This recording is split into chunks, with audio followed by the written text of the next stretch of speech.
Assalamualaikum warahmatullahi wabarakatuh. Alhamdulillahirabbil alamin wassalatu wassalamu ala asrofil anbiya'i wal mursalin wa ala alihi washabihi ajmain amma ba'd. Puji syukur marilah sama-sama kita panjatkan kepada Allah Subhanahu wa taala yang kembali mempertemukan kita di tempat yang insyaallah penuh barokah, yang insyaallah dirahmati oleh Allah Subhanahu wa taala, karena di dalam pertemuan ini kita akan mendengarkan faidah-faidah di dalam kajian-kajian dari Ustadz kita yang hadir di pagi yang cerah ini.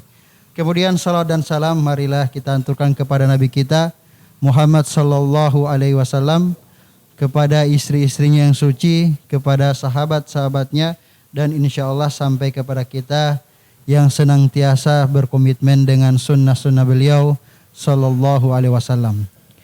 Pemirsa Wahda TV Gorontalo dan juga yang sempat hadir di tempat ini, tentunya dengan menaati protokol-protokol kesehatan yang telah ditetapkan oleh tim gugus provinsi, tim gugus COVID-19 Provinsi Gorontalo. Dan di samping kanan saya seperti biasa telah hadir membersamai kita Ustadz Yusuf Lauma, yang tentunya di setiap pekan selalu memberikan faedah-faedah keilmuan-keilmuan agama kepada kita. Dan kali ini kita akan mengangkat materi yang sangat bagus untuk kita dengarkan, dan kalau ada yang ingin ditanyakan insya Allah sebentar di akhir kami berikan kesempatan untuk siapa saja, baik yang hadir di tempat ini maupun teman-teman yang menyimak langsung dari akun Wahda TV Gorontalo. Dan untuk lebih memanfaatkan waktu yang singkat ini, kami berikan saja langsung kesempatan kepada Ustadz kita, Ustadz Yusuf Lauma. Fadhil Ustadz. Bismillah, alhamdulillah, wassalatu wassalamu ala rasulillah wa ala alihi wa ashabihi wa man walah. Amma ba'd. Assalamualaikum warahmatullahi wabarakatuh. Waalaikumsalam warahmatullahi wabarakatuh. Apa kabar semuanya? Ulolo habari? Pio. Alhamdulillah, mo piohu, mo salamati, alhamdulillah. Senang sekali mendengar kabar sehat antum. Semoga Allah Subhanahu wa taala sehatkan jasmaninya, bahagiakan rohaninya, dimudahkan urusannya, dilipat gandakan oleh Allah Subhanahu wa taala keuntungan perdagangannya.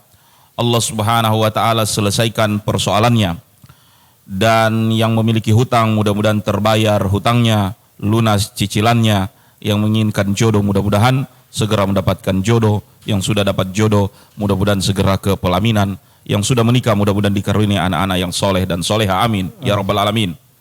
Dan semoga COVID yang telah membelenggu kita hari ini termasuk membelenggu taklim kita. Tidaklah para ustadz kecuali berbicara pakai masker, sehingga dengan protokol kesehatan ini, ya saya sudah janjian dengan yang di samping, kalau beliau yang bicara mungkin saya yang pakai masker, atau saya yang bicara beliau pakai masker, seperti itu.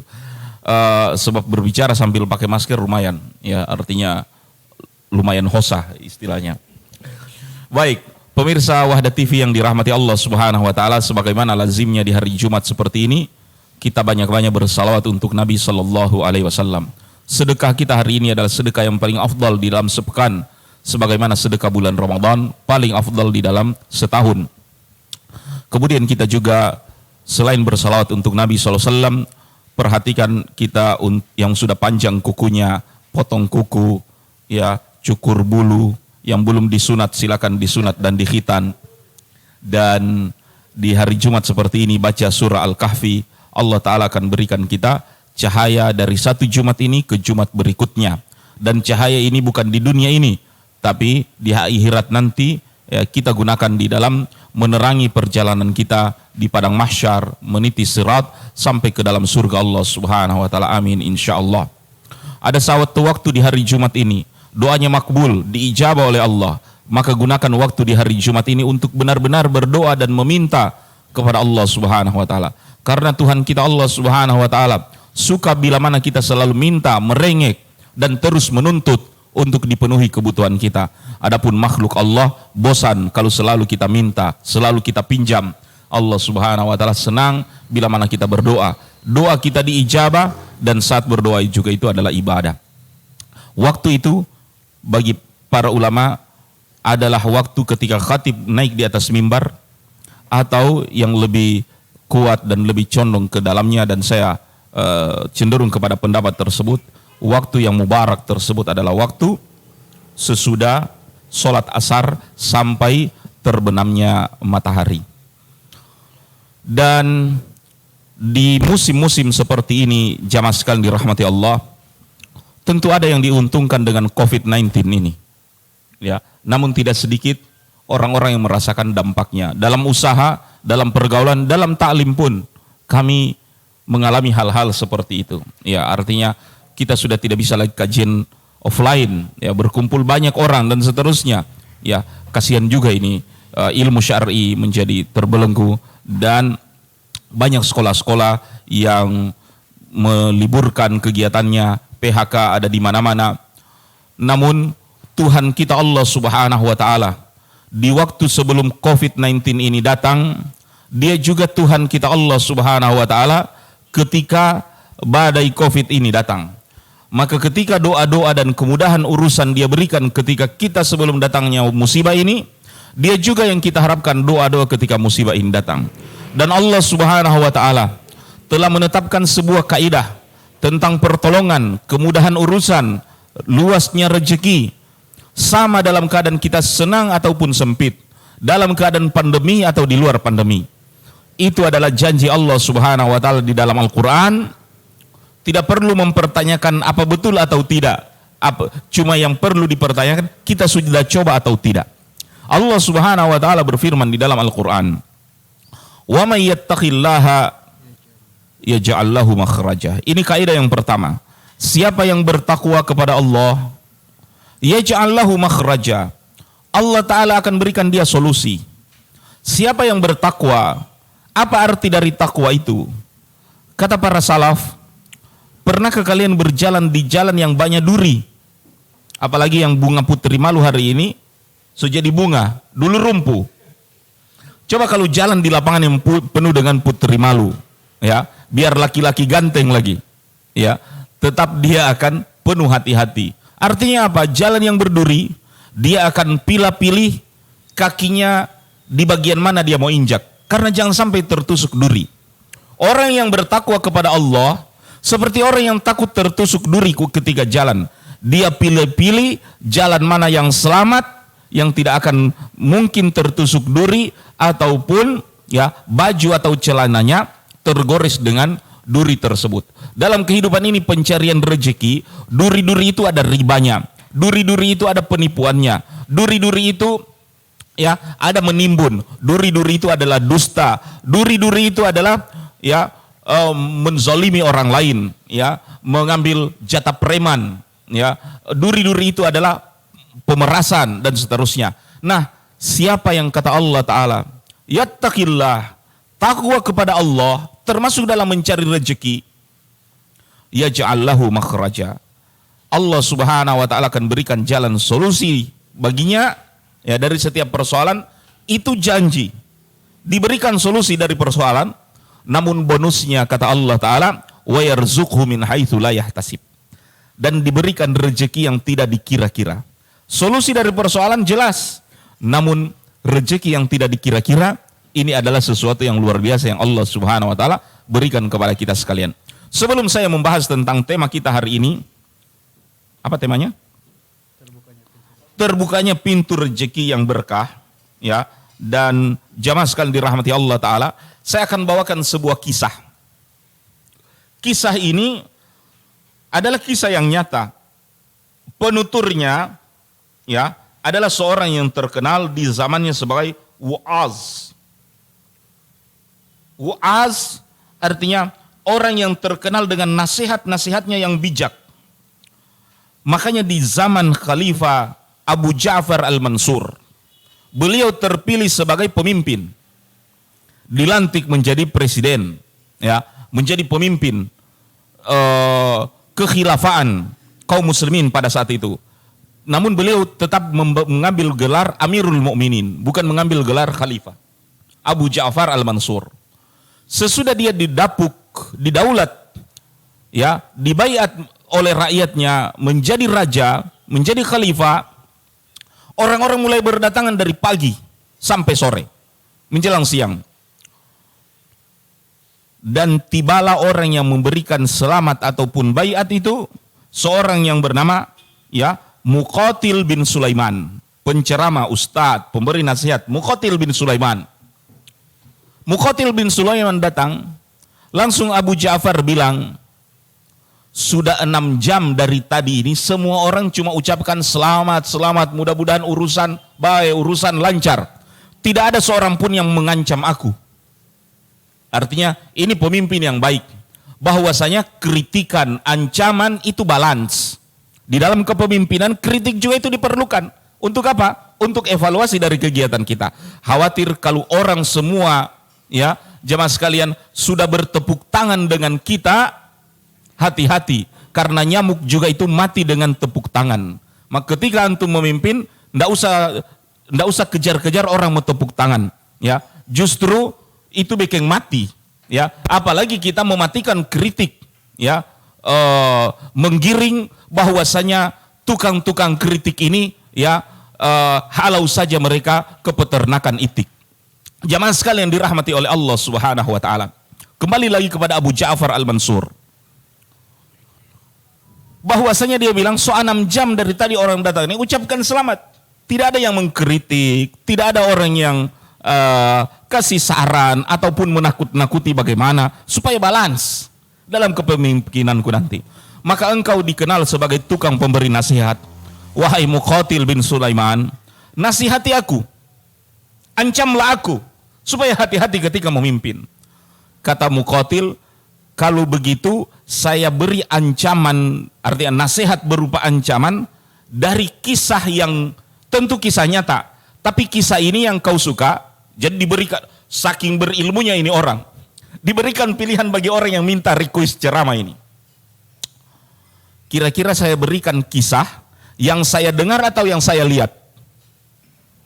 Itu pilihannya. Dia bilang, kalau saya berikan sebuah kisah inspiratif, kau mau kisah itu yang saya lihat sendiri atau yang saya cuma dengar? Khalifah ini tentu minta kisah yang engkau lihat. Karena itu betul-betul terjadi. Kalau didengar, ya bisa saja orang bilang nitip uang bisa lebih, nitip kata-kata bisa, nitip uang bisa jadi kurang, nitip kata-kata bisa jadi lebih. Maka saya mau kisah yang engkau lihat sendiri. Kata Muqatil bin Sulaiman, kalau begitu wahai Amirul Mukminin, dengarkan kisah ini baik-baik, karena kisah ini berkenaan dengan rezeki yang berkah, dengan harta yang ada barokahnya, yang ada manfaatnya. Dan apa kisah itu, jamaah sekalian dirahmati Allah? Bagi penonton sekalian yang belum minum kopi, masih ada kesempatan saya berikan. Silakan bikin kopi sendiri, siapkan snack sendiri, ya. Tapi kalau mau minum yang enak ini, datang di Jack Kopi, insya Allah. Ya, kalau hari Jumat begini gratis, ya. Ya, di luar Jumat pun jangan takut bayar, karena ini masya Allah harga tidak bohong. Ya, Bismillah. Jazakal khair. Dibayar berapa Ustadz Mbak iklan begitu tadi? Ya? Allah yang bayar. Allahu Akbar. Jazakumullah khairan. Jamaah sekalian dirahmati Allah Subhanahu wa taala. Maka Muqatil menuturkan kepada Amirul Mukminin, ya, wahai Amirul Mukminin, ini mata kepalaku sendiri melihat Umar bin Abdul Aziz. Siapa Umar bin Abdul Aziz? Khalifah yang adil. Bahkan orang mengatakan dia termasuk Khulafaur Rasyidin yang kelima. Kalau Khulafaur Rasyidin yang kita kenal ada 4, Abu Bakar, Umar, Utsman, dan Ali. Maka yang kelimanya yang disebut dengan Khalifah Rasyidah, yang cerdas, yang adil, ya, yang berhasil dalam pemerintahan, Umar bin Abdul Aziz. Kenapa? Hanya 2 tahun 5 bulan pemerintahannya, susah sekali dicari siapa fakir miskin. Dan fakir miskin itu bisa ditandai dengan penerima zakat. Karena datang waktu menerima zakat, pembagian zakat, susah mencari siapa fakir miskin yang berhak untuk menerima zakat tersebut. Ya, jamaah sekalian dirahmati oleh Allah Subhanahu wa taala. Belum punya soal pinjamin uang 2.000 atau berapa? Tidak bawa. Baik. Jamaah sekalian dirahmati oleh Allah Subhanahu wa taala. Di zaman Khalifah Umar bin Abdul Aziz susah sekali mencari orang yang meminta. Ini kita datang sendiri, Masya Allah. Dan Rasulullah SAW kabarkan ikhwan, ya, badiru bis sadaqah, bersegeralah untuk beri.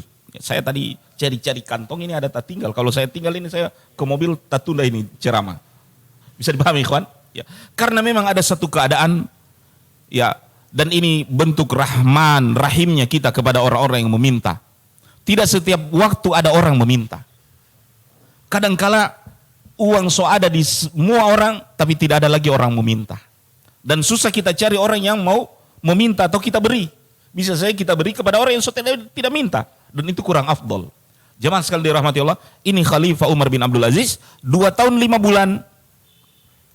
Beliau jamaah sekalian dirahmati Allah, sudah tidak ada lagi peminta-minta ataupun fakir miskin di daerah kekuasaannya. Umar bin Abdul Aziz. Nah, cerita daripada Muqatil bin Sulaiman, wahai Abu Ja'far, aku lihat dengan mata kepalaku sendiri. Ketika Umar bin Abdul Aziz wafat, dan kalau antum tanya, kenapa cuma 2 tahun setengah baru memerintah? Karena dia mati diracuni oleh orang-orang yang tidak suka terhadap kekuasaan, keadilannya. Ya. Namun Masya Allah, ini bentuk amanah, beliau begitu menjabat langsung berbuat supaya menyejahterakan rakyatnya. Ketika beliau wafat, Umar bin Abdul Aziz meninggalkan anak-anak sebanyak 11 orang. Jadi ahli warisnya ada 11 orang. Kemudian berapa warisannya? Ini khalifah. Ternyata beliau hanya mewariskan warisan sebanyak 18 dinar. Kalau 1 dinar 1 juta berarti 18 juta. Uang yang dia tinggalkan untuk 11 orang anaknya cuma 18 dinar. Itu pun 18 dinar, ongkos untuk penggalian kubur, dia bayar 5 dinar dari uang peninggalan itu. Ya. Kemudian untuk penyediaan kain kafan dan ya fardu kifayah semuanya itu 4 dinar. Berarti sudah keluar 9 dinar. Sisa berapa ikhwan? 18 dinar kurang 9. Tinggal 9. 9 dinar inilah yang dibagikan kepada ahli warisnya sebanyak 11 orang. Ini Khalifah Umar bin Abdul Aziz. Banyak anak, sedikit warisan ketika ditinggalkan. Kata Muqatil bin Sulaiman, wahai Amirul Mu'minin, ya, dia meninggalkan anak-anak yang banyak, sedikit warisannya. Adapun saya lihat juga ketika Hisham, ya, Hisham, ya, yang juga merupakan khalifah, Hisham bin Abdul Malik, ya. Adapun Hisham bin Abdul Malik, ya, Khalifah Muawiyah juga, waktu dia meninggal dunia, dia tinggalkan warisan berapa jamaah sekalian dirahmati Allah? Ini oleh Muqatil dilihat dari salah satu istrinya. Ketika Hisham bin Abdul Malik wafat, dia tinggalkan warisan untuk 1 orang istri. Itu istri di dalam Al-Quran, ikhwan, kalau seorang suami wafat, istri mewarisi 1/8. Ya, 1/8 dari harta warisannya. Itu istri mendapatkan warisan 1/8. Kalau suami itu memiliki anak. Ya. Dan 1/8 ini untuk semua istri. Jadi kalau sang suami itu punya 4 orang istri, maka 1/8 ini dibagi 4. Maka kata Muqatil, istri dari Hisham 1 orang, dia menerima warisan sebanyak 8.000 dinar. Afwan, 80.000 dinar. Itu satu orang istri. 80.000 dinar. Ini hitung-hitungan matematika. Kalau yang sekolah akuntansi tentu cepat DP kalkulator. Ya, tapi minta maaf Ustadz, kelas bahasa dulu. Jadi memang pelan-pelan kita hitung. Berapa satu orang istri punya warisan dari Hisham bin Abdul Malik? 80.000 dinar untuk satu orang istri. Berarti kali 1 juta, 80.000 kali 1 juta berapa itu? Ada yang berhitung? Mau 2 miliar. Toib, antum kalkulator harus berjalan. 80.000 kali 1 juta. Karena 1 dinar 1 juta. Bukan 80 juta. Hah? 8 miliar? 8T ya? Toib ikhwan. Jadi untuk satu orang istri daripada Hisham, dia mewarisi 80.000 dinar. Belum termasuk di situ, ya, itu baru uang tunai diberi pada satu orang istri. Belum termasuk villa dan istana. Jadi masing-masing istri juga dapat villa, dapat istana, dapat instal kuda, dapat lahan pertanian. Itu cuma uangnya saja, 80.000 dinar. Kali 4 istri berapa ikhwan? Kalau begitu 80.000 kali 4 berapa ikhwan? 320.000. Itu warisan untuk semua istrinya keempat-empat. 320.000 dinar. Antum kali 1 juta itu. Ikhwan yang dirahmati Allah Ta'ala. Sekarang kita ketahui, dan ini menariknya warisan dalam Islam. Bisa dihitung oleh orang lain. Kalau warisan itu dibagi sesuai syariat, dapat tahu adil atau tidak dibagi. Tapi kalau dibagi tidak sesuai dengan syariat Islam ini warisan, maka siapa yang kuat, siapa yang berpengaruh, dia yang dapat banyak. Makanya jamaah sekalian dirahmati Allah, ya, banyak kali keluarga persaudaraan itu pecah gara-gara cuma warisan. Ada sebagian yang sotidam bapam, sotidam bawa nama marga. Baru kalau tanya, opa, kiapa tidak bapam ini dia? Dia bilang, dulu ngoni pe totu kamari itu, dia nianda bagi adil. Makanya karena dia nianda kasih, kita sunena bawa ngoni pe opa pe pam itu. Itu ikhwan yang dirahmati Allah Subhanahu wa Ta'ala. Tapi kalau dibagi sesuai syariat Islam, sesuai hukum waris, insya Allah semua dapat. Nah, bagian istri berapa? Bagian istri adalah 1/8 dari harta peninggalan suaminya. Kalau istrinya 4, ya 1/8 itu bahagi 4. Ini untuk 1/8 ikhwan yang dirahmati Allah, ya, untuk satu orang istri 80.000 dinar, berarti 4 orang istri 320.000 dinar. Kita bisa kali 320 dinar 1/8, maka berarti sisa dari 1/8 itu berapa? Tinggal kali 8 Ustaz. Ya, 320 kali 8 berarti total warisan yang ditinggalkan oleh Hisham bin Abdul Malik 2.560.000 dinar. Harus basar antum pe kalkulator sekarang bahitung. 2.560.000 kali 1 juta. Namun saya tidak memberi catatan di situ. Artinya saya sendiri tadi ada hitung, habis kalkulator. Soheng, minta berapa DP 0. Tapi itu kan jumlah yang masih boleh ya. Kira-kira orang ngomong di tes tahu, di atas triliun apa? Bilion mungkin dan seterusnya. Ikhwan yang dirahmati Allah Ta'ala. Tapi antum lihat, dari harta 2.560.000 dinar, cuma dikeluarkan 320.000 untuk istri. Untuk anak-anak, ya sisanya itu anak-anak, namanya asobah. Makanya dalam warisan itu, orang yang terima sisa, kadangkala dia yang paling banyak. Tidak semua sisa itu sadiki, sisa itu kadangkala banyak. Apalagi dalam hukum warisan. Karena yang dikeluarkan dalam warisan, yang jelas-jelas dulu, yang ada dalam Al-Quran pembagiannya. Yang sudah dibagi dalam Al-Quran kan, anak perempuan sok keluar, ya kan, istri sok keluar. Tinggal anak laki-laki yang tidak didapat. Kalau begitu dia asobah, sisa. Oh, kalau kurang sisa sedikit, tidak sedikit itu sisanya warisan. Sisanya warisan itu yang tidak terjumlah.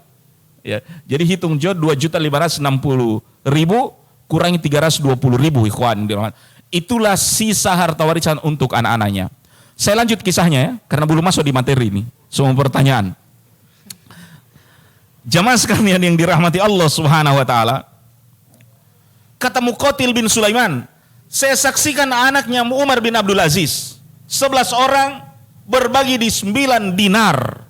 Sisa dari penguburan, sisa dari kain kafan, dari 18 dinar peninggalan ayah mereka Umar bin Abdul Aziz. Adapun Hisham yang telah meninggalkan harta warisan yang demikian banyak. Hingga di zaman modern orang pakai kalkulator lemah menghitungnya ikhwan. Namun di hari yang sama kata Muqatil bin Sulaiman, wahai khalifah yang ingin dinasihati, di hari yang sama demi Allah saya lihat. Suatu hari, di hari yang sama, saya lihat salah seorang anak dari Umar bin Abdul Aziz, dia menginfakkan 100 ekor onta untuk di jalan Allah Subhanahu wa taala. 100 ekor onta. Lengkap dengan muatannya. Ya, artinya onta di zaman itu kendaraan perang. Nah, kalau orang berinfak untuk onta perang berarti so di situ DP pedang, DP lars, DP tameng, DP air, ya, uang jajan. Berarti hari ini termasuk handphone dan USB ada di situ. Dan dia infakkan, salah satu anaknya Umar bin Abdul Aziz menginfakkan di hari itu 100 ekor onta. 100 ekor kuda perang lengkap dengan isinya. Ikhwan yang dirahmati Allah Ta'ala, itu bukan harta yang sadiki. Hari ini kita hitung-hitungan ya, kalau tentara Amerika itu kira-kira DP aksesoris yang dia pakai itu berapa? Ya, orang mengatakan 200 juta, murah, tidak sampai 2, baru DP lars sepatu seberapa? Ya, antum pakai itu lars sepatu yang merek Delta Force padahal DP KW. KW-nya saja tidak kurang dari 100.000, 80.000 misalnya. Ya, apalagi kalau yang so asli. Ya kan, DP lars berapa? Baru DP celana, ya kan? Ikhwan dirahmati Allah, harga sebuah perlengkapan militer mahal. Bisa saja 3 miliar, 4 miliar satu buah. Nah, ini diinfakkan oleh anaknya Umar bin Abdul Aziz, salah satu anaknya. Berapa tadi ikhwan? 100 ekor unta atau kuda, pokoknya kendaraan seperti itu, 100 ekor. Padahal kata Muqatil, di hari yang sama juga aku melihat ada satu di antara anak Hisham bin Abdul Malik. Hisham ini yang banyak peninggalannya tadi. Ternyata dia menjadi peminta-minta. Ironi di dalam kehidupan. Ya, Umar bin Abdul Aziz yang meninggalkan sedikit warisan, belakangan anaknya menjadi kaya raya, berinfak 100 ekor onta. Adapun ya Hisham bin Abdul Malik yang tinggalkan harta yang lemah orang pe kalkulator hitung tadi, ternyata tidak lama anaknya menjadi peminta-minta. Inilah pertanyaan, Ustadz, apa bedanya itu di dalam kehidupan? Kita mengatakan inilah pembahasan kita mengenai rezeki itu. Bahwasanya rezeki ada berkah dan ada tidak berkah. Rezeki ada rahasianya. Rezeki ini bukan karena kuat dan pintarnya orang mendapatkan hasilnya. Seandainya rezeki ini ada di bumi, sobaku potong kita orang ini berebut rezeki. Ustadz, memang peperangan itu kan sumber daya. Ngapain itu Belanda datang di Indonesia 350 tahun kalau bukan bunuh-bunuhan demi untuk mengambil? Ya, tapi memang Allah Ta'ala jadikan rezeki belum di bumi. Di Al-Quran, wa fis samai rizqukum. Ada di langit itu rezeki. Bayangkan, so di langit saja rezeki, masih saja ada penjajahan, masih ada saja peperangan demi untuk memperebutkan ladang-ladang minyak dan sumber daya itu. Apatah lagi kalau Allah so turunkan, dijadikan di atas muka bumi itu rezeki, so tambah kacau lagi orang ini baku potong. Ikhwan yang dirahmati Allah Ta'ala, rezeki kata Allah Ta'ala, wa fis samai rizqukum, ada di langit itu rezeki. Maka hari ini kita ingin hitung-hitungan rumus rezeki. Yang pertama ikhwan, yang harus kita pahami, membahas kaidah tentang rezeki ini, yang pertama ikhwan, saya kasih contoh dulu. Ini tisu saya buang. Kenapa dia tidak mau lari, tidak melayang, tidak, tetap dia turun? Ini semua ngajar fisika lagi nih Ustadz. Ya, ada apa ini? Tisu saya lempar baru dia tidak melayang di atas. Ya, atau air ini saya jatuhkan, kemana ini ikhwan? Tetap jatuhnya ke bawah. Ya. Wallahu alam. Antum setuju ataupun tidak, tapi Einstein telah bilang itu namanya hukum gravitasi. Iya kan? Kita tandai dengan rumus 1G. Ya. Makanya kalau peluru kendali meluncur ke bawah, ya, ke bumi, kecepatan dorongan dari roket itu sendiri tambah gaya gravitasi, makanya dia meluncur ke bawah itu bukan karena gaya gravitasi, tapi hitung juga dengan daya dorongannya, sehingga orang mengatakan turunnya itu roket dari udara ke bumi dia berapa G, artinya lewat berapa G. Nah 1G inilah yang membuat orang biasa-biasa saja. 1G ini mau tambah 2G, maka Ustadz setengah mati mbak diri. Antum juga tidak bisa mau dapat angka ini kursi. Karena DP tarikan terlalu kencang. Kalau kurang juga dari 1G gravitasi, berarti somala yang semua orang juga ini. Ya ibaratnya berenang. Ala kulli hal. Ikhwan yang dirahmati Allah Ta'ala, saya ngomong tentang gravitasi adalah sekedar hukum sunatullah. Ini bukan hukum Einstein. Ya, Einstein cuma memberi saja istilah. Sama juga dengan itu likuifaksi di Palu beberapa waktu yang lalu, tanah soba jalang, tiba-tiba para ilmuwan lahirkan bilang jo itu likuifaksi. Padahal dulu-dulu kemarin orang tidak pernah dengar apa itu likuifaksi. Jadi backing dulu fakta, baru kasih tahu DP nama.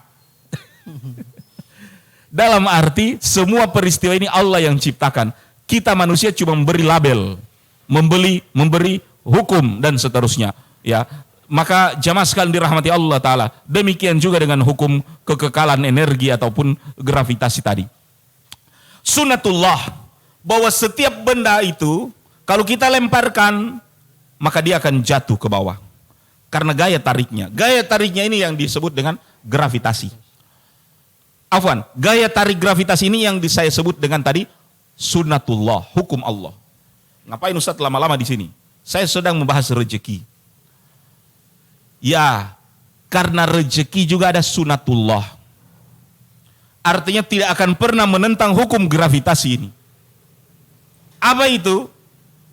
Yang pertama, sunnatullah dalam hal rezeki. Ini wahai para pencari rezeki, pahami dulu sifat sunnatullah dalam hal rezeki ini. Yang pertama ikhwan, yang namanya rezeki bukan uang. Bukan hanya uang. Tapi sehat rezeki, ilmu rezeki, ganteng rezeki, baotot apa itu? So ada gym kong baotot rezeki, ya, bernafas rezeki, pulsa rezeki, ya, kuota internet rezeki, hingga yang tidak putus-putus ini, apa? Itu rezeki. Rezeki banyak, ilmu rezeki, iman rezeki, rezeki banyak. Sehingga jangan mengatakan saya tidak ada rezeki gara-gara habis uang.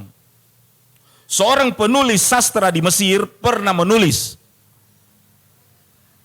kisah di tahun 70-an tentang salah satu aktor atau aktris di Mesir itu sendiri.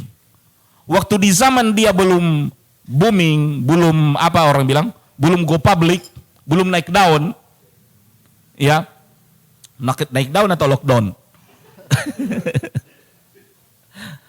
Jamaah sekalian dirahmati Allah, sebelum orang ini terkenal dan jadi kaya raya, waktu di zaman miskinnya, dia pernah melihat ada orang kaya di zaman itu, orang tajir melintir, sehingga dia berdoa, ya Allah, jadikan aku kaya ataupun lebih kaya dari fulan itu, walaupun aku mengidap kanker. Artinya saking tidak tahannya dia hidup menderita, dia telah berdoa, ya Allah jadikanlah aku menjadi kaya walaupun digorgoti kanker, cancer. Ajib itu doa ikhwan. Ya. Makanya doa ini harus hati-hati. Biar torang ada marah, berdoa yang baik. Imam Sudais bilang, waktu dia dengan saudaranya main-main, dia taburi pasir saudaranya, ternyata itu pasir malayang di adonan kue ibunya. Makanya itu adonan kue so jadi kue pasir. Tapi ibunya marah, ibunya bilang, mudah-mudahan kau jadi imam Masjidil Haram. Itu doa ibunya waktu ada marah. Dia bilang, coba kalau lain-lain DP mama doa waktu itu. Tapi didoakan waktu, ini sang aktor ini di zaman kerenya pernah bilang, ya Allah, jadikan aku kaya, lebih kaya dari fulan itu yang dia lihat. Walaupun digerogoti kanker. Ikhwan yang dirahmati Allah, ternyata karirnya membawa dia kepada ketenaran, di puncak ketenaran. Ketika uang itu sudah dihasilkan, ternyata dia digerogoti kanker, cancer. Baru dia mengatakan, untuk apa uang yang banyak ini baru banyak cancer. Ini ironi kehidupan ikhwan. Kadangkala kita dalam hidup ini mengorbankan kesehatan untuk cari duit. Dan memang duit kita dapat, begitu duit kita dapat, kita beli lagi itu kesehatan. Iya, dari muda pokoknya biar korbankan kesehatan demi duit. Duit sudah didapat, sobanya itu duit, saatnya lagi beli lagi itu sehat. Orang bilang di sana itu DP obat, oh beli saja. Di sana lagi mau jadi sehat, beli saja. Ikhwan dirahmati Allah Subhanahu wa taala, ya, maka selalu hadirkan kesyukuran. Kembali kepada kisah ini, ternyata rezeki itu bukan hanya duit. Sehat itu duit. Ya, waktu luang itu juga duit. Afwan, kenapa jadi duit? Sehat itu rezeki, waktu luang juga itu rezeki.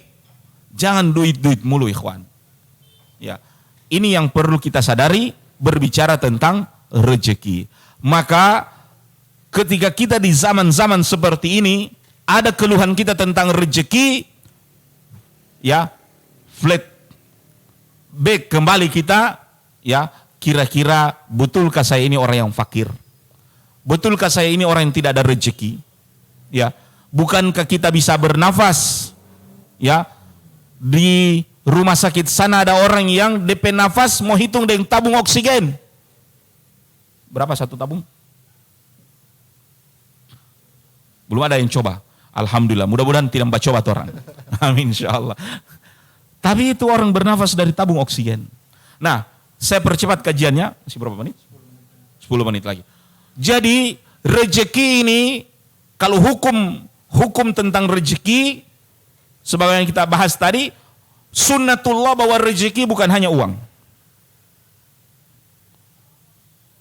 Baru kaedah berikutnya, ya, jamaah sekalian dirahmati Allah Subhanahu wa taala.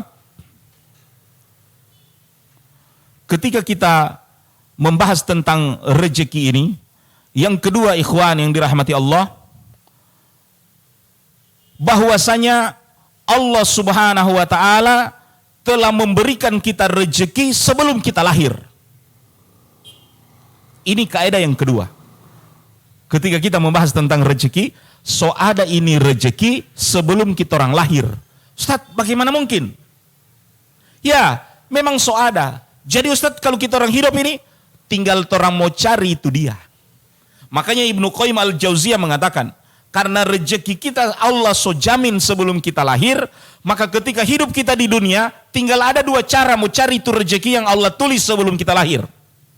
Kalau kita tempuh dengan cara yang halal, maka jaminan rezeki 1 miliar misalnya kita orang hidup, maka 1 miliar ini akan kita dapat dengan cara yang halal. Namun kalau kita memilih hidup di dunia ini dengan mencari dengan cara yang haram, maka yang 1 miliar yang sudah menjadi rezeki kita selama hidup itu akan kita dapatkan juga dengan cara yang haram. Maka ikhwan, berarti tidak ada alasan tinggalkan rezeki yang haram hari ini, Allah akan beri kita pilihan yang halal. Kenapa? Tidak akan mati seseorang kecuali seluruh suapan nasinya habis, seluruh tegukan air habis. Yang paling ditakutkan malaikat maut kalau ada orang yang dicabut nyawanya sementara rezekinya belum habis. Ini yang harus kita pahami mengenai rezeki ini, ikhwan. Sebelum kita lahir so ada dia. Makanya tinggal kita sekarang yang mengatur Bagaimana mencarinya? Dengan cara yang halal, Allah mau kasih yang halal semua itu. Kalau kita ditakdirkan hidup 1 triliun itu rezeki sampai mati, maka tidak mau habis itu 1 triliun kecuali ya habis dulu baru kita orang mati dengan cara yang halal. Kalau kita tempuh dengan cara haram, dengan haram terus itu 1 triliun mau datang. Makanya ikhwan segera ambil kesempatan sekarang. Kalau memang rezeki itu abal-abal, bukan abal-abal juga istilah, abu-abu misalnya, ikhwan, haram tinggalkan. Kenapa Allah masih mau ganti? Tidak mau habis itu. Man taraka syai'an lillah awwadahullahu khairan minhu. Siapa yang meninggalkan sesuatu karena Allah, Allah ganti yang lebih baik daripada itu. Iya. Ustaz, mau tinggalkan yang haram baru mau dapat lagi yang halal? Iya. Khairan minhu, bahkan lebih baik dari itu. Meminta bukti. Ya, meminta contoh banyak dalam kehidupan ini, ikhwan. Ya. Banyak dalam kehidupan ini kita bisa ambil hikmah orang-orang yang telah berhijrah, berpindah dari rezeki yang haram, mendapatkan yang halal yang penuh dengan berkah. Ini kaidah yang kedua ya, bahwa sudah dituliskan. Ustaz, tolong DP ayat, DP dalil, supaya kuat kue ini talim. Allah katakan, la taqtulu auladakum khasyata imlak. Jangan bunuh anakmu, ini pesan bagi orang tua ketika perasaan baru lahir DP anak, kiapa so ada isi ulang ini. Ya kan? Memang 1 tahun 2 kali melahirkan. Dia bilang, kurang sama anak kucing. Kadang-kala orang ngomong begitu sama orang yang banyak kali hamil. Ikhwan yang dirahmati Allah, jangan takut istri kita itu hamil atau diberikan oleh Allah Ta'ala anak berulang-ulang. Kata Allah, la taqtulu auladakum. Jangan bunuh anakmu. Khasyata imlak. Karena takut lapar. Kan orang bilang kalau pegawai ini cuma anak pertama dan kedua yang takafir, asuransi dan jatah. Anak ketiga keempat dia bilang cari masing-masing. Tidak ada asuransi, tidak ada lagi jatah. Kata Allah Ta'ala, nahnu narzukukum wa iyahum. Kami yang berikan rezeki kepadamu dan mereka. Ayat itu ada 2 di Al-Quran. Nanti tolong baca. 2 ayat tapi berbedaan arti. Berbedaan akhir. La taqtulu auladakum khasyata imlak. Jangan bunuh anak kalian karena takut lapar. Akhir dari ayat yang satu berbunyi, nahnu narzukukum wa iyahum. Kami berikan rezeki kepadamu dan mereka.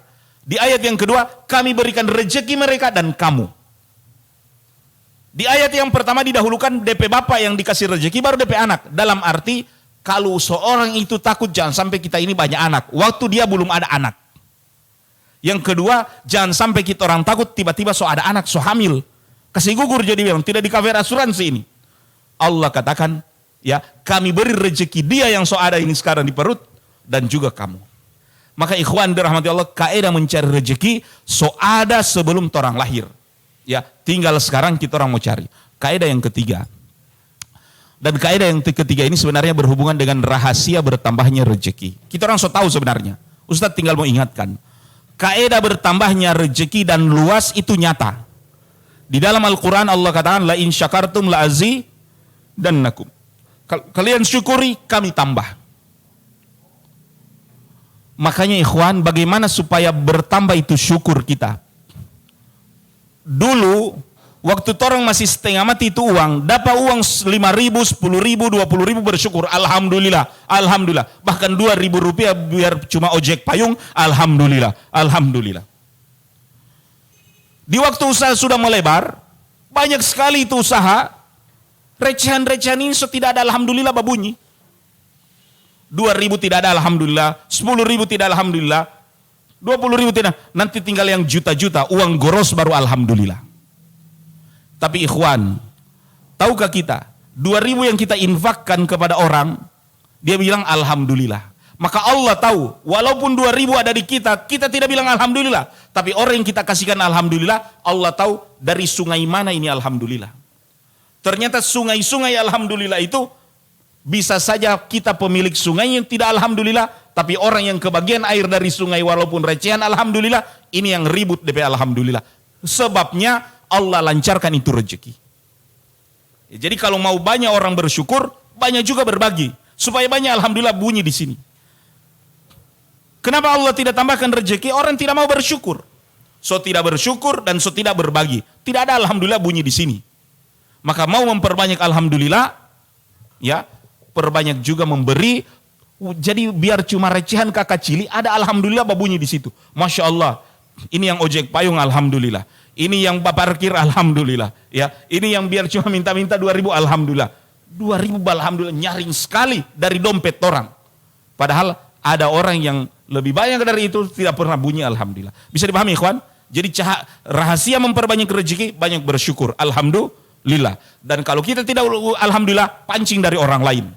Supaya memang karena rezeki yang kita bagi pada orang lain, bikin alhamdulillah juga secara kuantitas dari rezeki kita. Bisa dipahami, ikhwan? Allah Ta'ala memberi rezeki ini ibarat sungai, dia kirim lewat sungai-sungai besar. Di sungai besar itu masih ada sungai-sungai kecil. Ya, tapi dari semua sungai, mana yang paling banyak DP alhamdulillah? Ya tentu sungai yang banyak DP alhamdulillah, disitulah yang paling banyak berkah, lancar, bersih dan seterusnya. Cuma ya itu, kadangkala pemilik sungai ini dia lupa, tinggal yang besar-besar dia mau alhamdulillah, Kang. Yang kecil-kecil tidak. Ya, nah kalau yang kecil-kecil tidak, bagi juga saya itu recehan pada orang lain, ikhwan. Ini kaidah yang ketiga ketika meluaskan rezeki, memperbanyak rezeki. Kaidah yang keempat, keempat untuk rezeki ini, ikhwan, supaya luas silaturahim. Apa itu silaturahim? Menjaga hubungan kerabat rahim. Kalau orang dua ini bukan silaturahim, ini sila ukhuwah namanya, persaudaraan. Rahim itu yang ditautkan oleh rahim. Berarti dengan saudara kandung, orang satu rahim dengan ibu. Baru Ustadz yang sepupu satu kali, satu rahim dengan nenek. Sepupu 2 kali Ustadz, satu rahim dengan nenek. Penenek. Iya, nenek pe mama. Sepupu 3 kali, nenek pe nenek. Iya, 10 kali, nenek pe nenek pe nenek.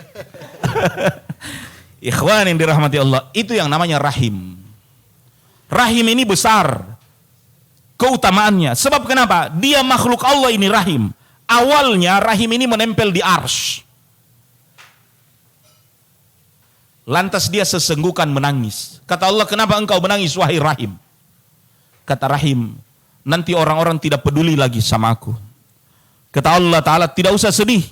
Man wasalaka, siapa yang menyambung talinya denganmu, wasalahullah, Allah akan sambungkan tali dengannya. Man qata'aka, siapa yang memutuskan tali denganmu, maka Allah juga putuskan hubungan dengannya. Makanya inilah perlu untuk selalu menengok rahim. Tentu ikhwan, pemilik rahim dialah orang yang berhak untuk kita perlakukan lebih baik dibandingkan dengan orang yang cuma ditautkan. Siapa pemilik rahim itu? Ibu kita. Makanya Rasulullah SAW ketika ditanya oleh Abu Hurairah, man ahsanun nasi bihusni suhbati, siapa orang yang paling berhak aku berbuat baik kepadanya? Rasulullah mengatakan ummuka, ibumu. Summa man, siapa lagi? Ibumu. Summa man, siapa lagi? Ibumu. 3 kali Rasulullah sebut ibumu, ibumu, ibumu. Berbuat baik kepada ibumu 3 kali. Baru kemudian ayahmu. Kata para ulama, kenapa ibu 3 kali? Sebab dia pemilik rahim. Kita orang ini kalau ada uang kan suka dapat ingat saudara. Kasih itu saudara, kasih itu ponakan, kasih itu paman, kasih itu tetangga, kasih itu. Ya, tapi pemilik rahim itu jangan lupa. Dia 3 kali lipat diberikan. Maka ikhwan, kalau kita mau diluaskan rezeki, luaskan juga silaturahim kita. Hubungan kekerabat dan rahim, terutama untuk kerabat. Kemudian, ya, termasuk juga di sini para ikhwah fillah, orang-orang yang bersaudara karena agama, ya, artinya saudara-saudara kita sesama muslim. Dan yang terakhir ikhwan, ya, saya juga memancing pertanyaan dari antum semua. Kalau ada pertanyaan tafadhal. Ini sebenarnya bukan terakhir, ya, cuma karena kita waktu dibatasi ya, bahwa kaedah sunnatullah di dalam mencari rezeki yang ketiga adalah yang kelima adalah bahwasanya rezeki itu akan datang ketika kita itqan. Apa itu itqan? Itqan itu Rasulullah SAW katakan, innallaha yuhibbul abd idza amala amilan atqanahu. Allah mencintai seseorang hamba bila mana dia berbuat, dia itqan. Apa itu dia itqan? Profesional. Jadi ketika kita melaksanakan satu perbuatan yang mendatangkan rezeki, profesional kita di dalamnya, sungguh-sungguh. Ikhwan yang dirahmati Allah, tidak ada itu pekerjaan mulia dan hina. Semua pekerjaan sebenarnya mulia. Karena yang memuliakan bukan orang lain, kita sendiri yang muliakan itu pekerjaan. Kalau kita tunggu nanti orang lain yang memuliakan kita dan pekerjaan, sampai mau putih itu burung pako, burung gagak itu, tidak akan ada orang yang mau memuliakan pekerjaan kita. Kalau kita nanti mau tunggu orang lain, muliakan sendiri oleh kita. Bagaimana kita memuliakan diri kita dengan pekerjaan kita? Kita yang hormati dan profesional dengan pekerjaan itu. Tapi kalau nanti mau tunggu orang lain, tidak akan bisa. Makanya jangan berprinsip dalam hidup ini, saya cuma pekerjaan-pekerjaan terhormat. Apa itu pekerjaan terhormat? Ya, apapun pekerjaan antum, hormati pekerjaan itu. Walaupun pekerjaan kita itu cuma peduli lingkungan, petugas kebersihan. Tapi Masya Allah, antum profesional. Kenapa? Dari pagi-pagi, sorapi, tempat, ya, hatta tempat mengangkut rumputnya antum sebersihkan. Ya, perbarui DP cat, bagus, neces. Ya, dulu di Makassar, truk-truk angka sampah itu kan setengah mati. Orang mau lewat saja bau, iya kan? Tapi ada salah seorang wali kota, dia poles itu truk sampah, dia backing bagus, neces, ya, DP audio dia setel bagus lagi dan seterusnya. Kemudian orang yang banides juga bagus. Akhirnya orang memandang para petugas sampah pahlawan. Ya, 2-3 hari so tidak lewat, so rindu dorang dengan itu dia. Ya, makanya ketika datang para petugas sampah menjemput sampah, masyarakat alhamdulillah hore senang. Ya, mereka merasa terbantu. Orang menganggap petugas sampah pahlawan. Ya, tapi kalau kita orang tidak pedulikan itu bagaimana? Ya, termasuk dakwah di jalan Allah Subhanahu wa taala ini juga. Ya, para ustadz harus hormati pekerjaan mereka itu. Ya, tidak harus menunggu orang lain hormati, tapi mereka dengan cara profesional, berkata jujur, ya, artinya menanggapi kritik, masukan dan seterusnya, profesional. Apapun pekerjaan kita, profesional. Ikhwan yang dirahmati Allah, ada seorang yang mengeluh ke saya. Dia resign dari sebuah kantor, memilih untuk jadi petani. Sesudah jadi petani, mertuanya marah-marah.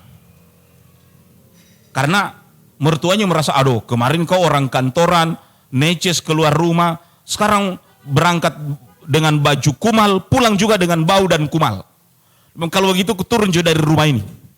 Basandiri bakos. Dia bakos, datang ke saya. Saya bilang ke dia, ikhwan, ya, jangan rubah perilaku pekerjaan antum. Sekarang antum beralih jadi petani. Tapi antum sungguh-sungguh jadi petani? Bilang sungguh-sungguh. Antum cintai? Saya cintai. Kalau begitu antum berangkat kerja ke area pertanian seperti layaknya pegawai kantoran. Bagaimana? Bangun subuh, sesudah subuh zikir, siapkan sarapan, baru kemudian ambil kamar itu antum pakai seragam. Jangan pakai seragam yang kumal. Taruh ke sana situ seragam memang petani sukses, bekeng DP pangkat-pangkat sendiri. Tempel dan kaleng-kaleng sendiri. Iya.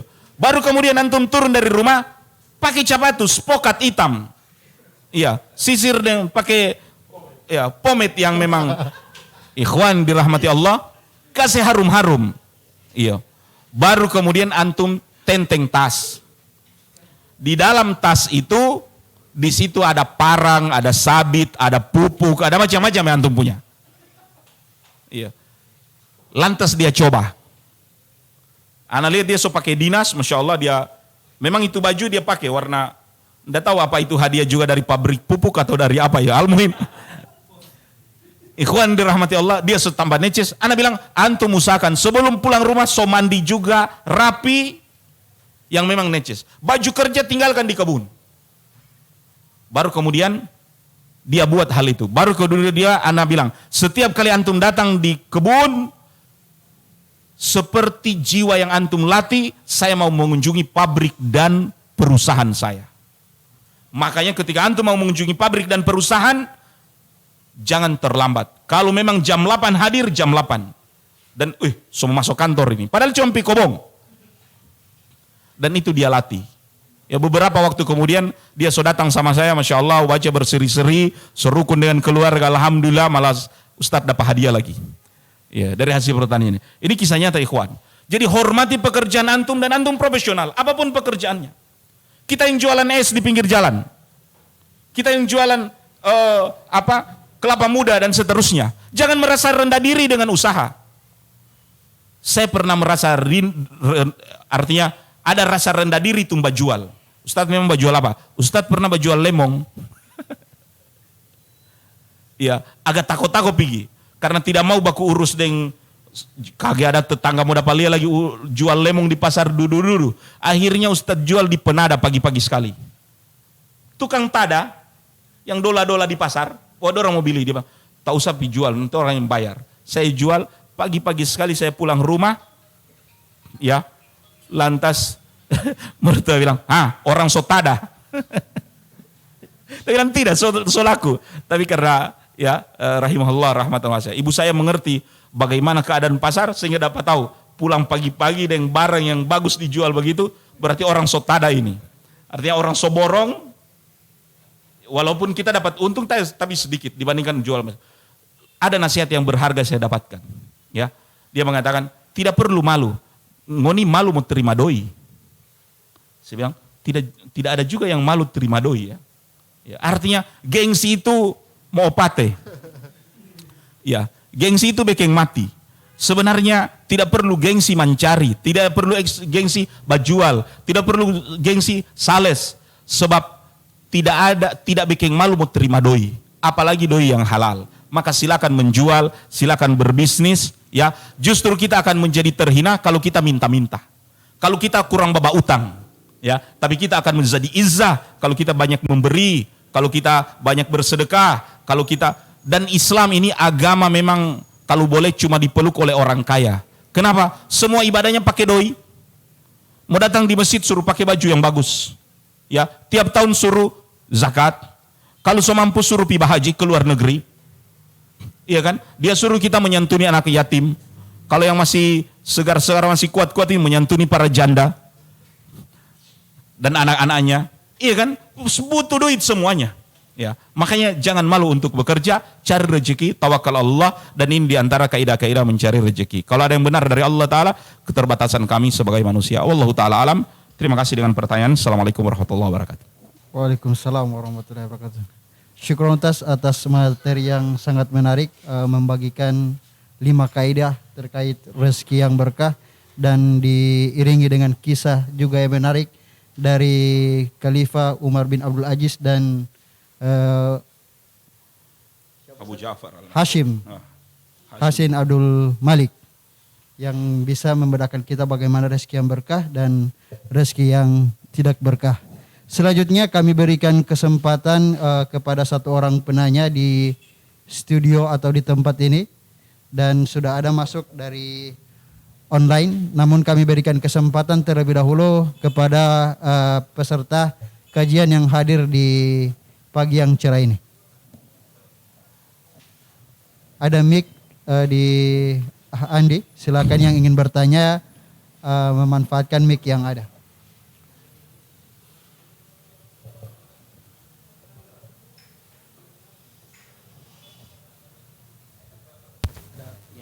Iya.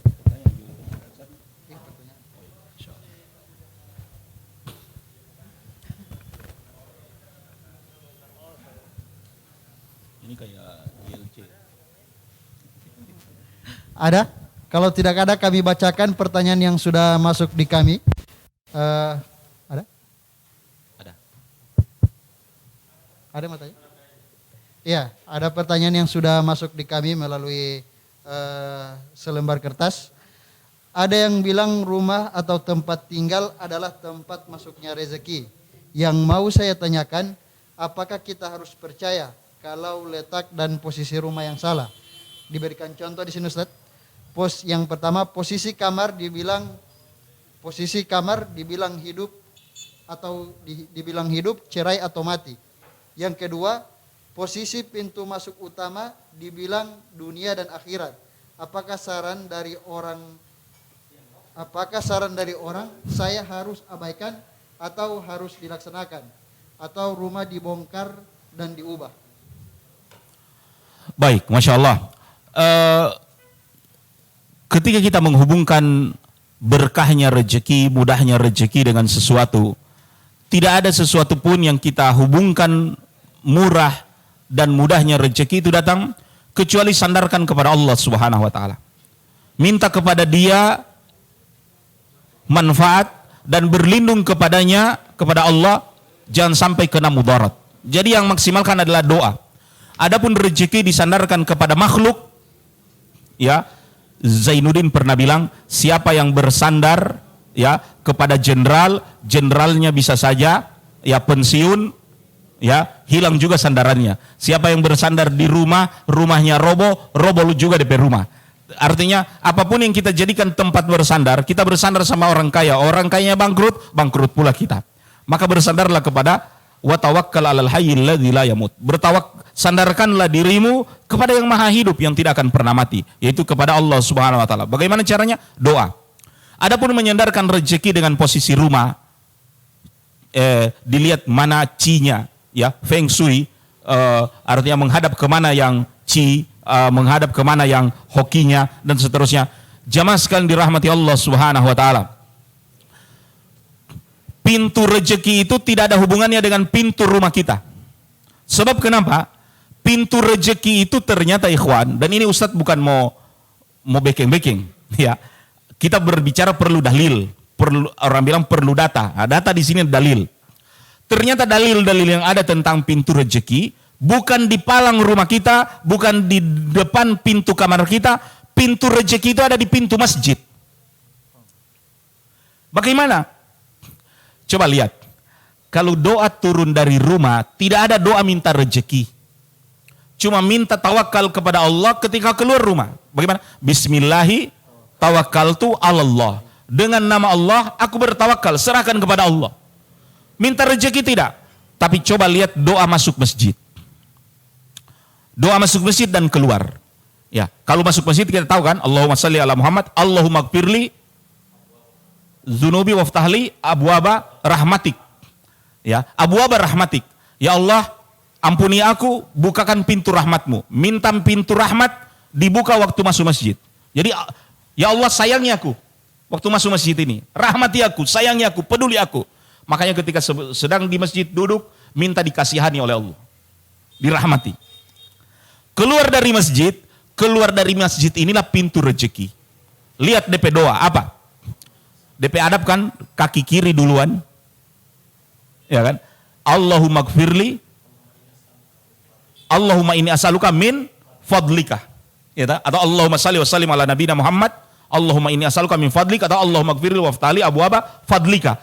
Al-muhim, syahidnya dalam doa ini, ya Allah bukakanlah pintu fadlikah, pintu keutamaanmu. Apa itu pintu keutamaanmu? Baca Al-Quran, surah Al-Jum'ah. Hari ini hari Jumat. Apa maksud dari fadl? Kata Allah Ta'ala, فَإِذَا قُضِيَتِ الصَّلَاةِ, apabila telah selesai solat Jumat, فَانْتَشِرُوا فِي الْأَرْضِ, bertebaranlah kalian di muka bumi, وَابْتَغُوا مِنْ فَضْلِ اللَّهِ, dan carilah fadlullah. Kalau kita lihat terjemahan, dan carilah fadlullah, dan carilah rezeki. Berarti ketika selesai sholat, bertebaranlah di muka bumi dan cari rezeki. Itu senada dengan kita keluar masjid, doa kita bukakan pintu rezeki. Makanya pintu rezeki itu bukan posisi rumah, bukan posisi kamar. Pintu rezeki itu ada di masjid, tapi bukan masuk masjid, keluar dari masjid. Syaratnya apa? Injang dengan kaki kiri dan doakan, ya Allah bukakan pintu rezeki. Waftahlah abwaba fadlik, waftah abwaba fadlik, bukakanlah pintu rezeki. Kenapa? Injang dengan kaki kiri, karena rezeki ataupun kekayaan itu perlakukan seperti orang masuk WC, sama dengan injak kaki kiri. Bahwa semua ini yang namanya rezeki, yang namanya kekayaan akan jadi seperti di WC, kotoran. Kalau kita orang mau makan semua itu. Namun kalau kita infakkan di jalan Allah, rezeki yang kita dapat, dialah yang akan kita nikmati nanti di akhirat. Tapi kalau kita simpan untuk yang namanya investasi, untuk anak cucu, lihat kisah Malik bin Marwan tadi, Hisham bin Abdul Malik tadi. Tapi kalau harta itu kita investasi untuk anak cucu, berarti harta itu jadi rampasan. Karena orang baku rampas nanti dengan harta. Jadi harta itu ada 3 yang kita cari. Kenapa injang dengan kaki kiri? Karena jangan sampai ya cuma bisa jadi kotoran, bisa saja dia berebut anak dan istri, ya, bisa jadi dia saham di masa yang akan datang. Nah ini ikhwan dirahmati Allah Ta'ala, sehingga kita kuatkan keyakinan. Insya Allah tak usah bongkar itu rumah. Ya, so payango atau belum payango, ya, kasih biar saja itu rumah, tidak akan memberi mudarat itu rumah. Sebagaimana juga manfaat, karena mudarat dari Allah Ta'ala yang berkehendak. Makanya minta kepada Allah jangan timpakan mudarat. Manfaat, hoki dari Allah Ta'ala. Mintakan kepada Allah manfaat juga untuk diberi manfaat dalam kehidupan. Ini intinya di dalam hal rezeki. Tidak ada hubungannya dengan orang pe rumah posisinya so salah, DP pintu bagin dan itu, ya apalagi dihubung-hubung. Ini sobek yang sakit kepala tuan rumah karena memang DP tiang raja ini lain-lain. Kita kaum muslimin khususnya yang di Sulawesi sepakat bilang itu tiang raja. Padahal tiang raja sendiri ini perlu untuk kita evaluasi torang pe keyakinan. Siapa sang raja? Kebetulan torang pe tukang, banyak orang sebelah. Iya kan? Dan orang menganggap Isa itu raja. Karena memang gelar dari Isa itu Kris. Arti dari Kristus adalah raja. Makanya orang sebelah ada bilang itu tiang raja. Bisa pahami? Iya. Bulawahu itu tiang raja. Karena tiangnya Kris. Kita orang Gorontalo bilang itu Bulawahu. Ya. Karena itu tiangnya raja. Bisa dipahami, ikhwan?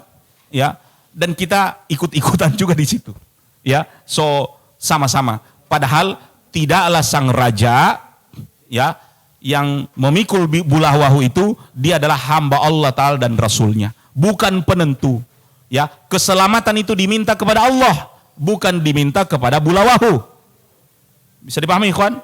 Ya, keselamatan dalam hidup ini pada siapa kita minta selamat? Pada Allah Subhanahu Wa Ta'ala. Masa kita pasrahkan kepada Bulawahu? Ya, berarti di mana keyakinan kita? Di mana tauhid kita?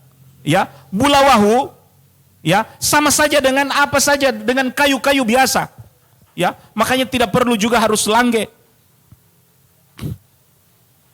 Itu Bulawahu, ya. Tanamkan keyakinan Allah pemberi mudarat dan manfaat, kepada Allah diminta. Dan tidak ada apa-apanya itu Bulawahu. Ya, karena kita dengan Bulawahu sama-sama hamba Allah Ta'ala. Dan kita berkeyakinan bahwa Isa bin Maryam hamba Allah Ta'ala dan Rasulnya.